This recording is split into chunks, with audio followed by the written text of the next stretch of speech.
วัสดี พี่น้อง FC ทั้งสองเซงเงินเนาะแนลนี่มาอัปเดตพี่น้องการใส่ประตูเนาะความคืบหน้าของการใส่บานประตูเรือนเนาะก็สิกวดมันข้างใน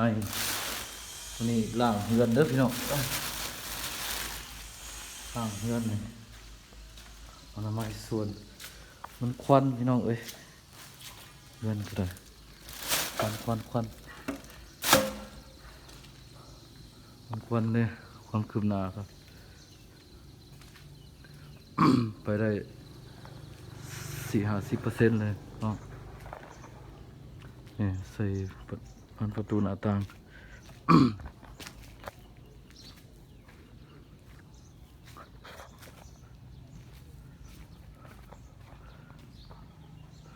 อัดข้าวๆพี่น้องยังบ่แล้วใส่ข้าว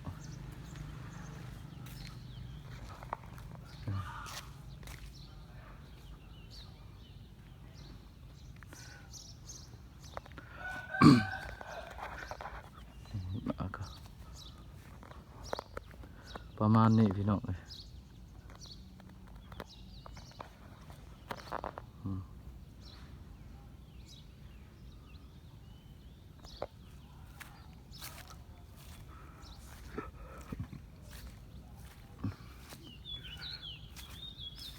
ก็อ้อมข้าง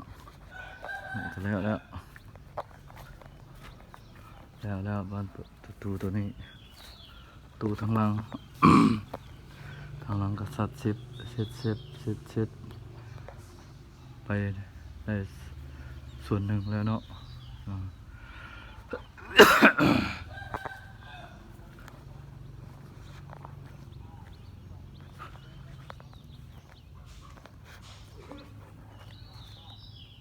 ก็ประมาณนี้พี่น้องเอ้ย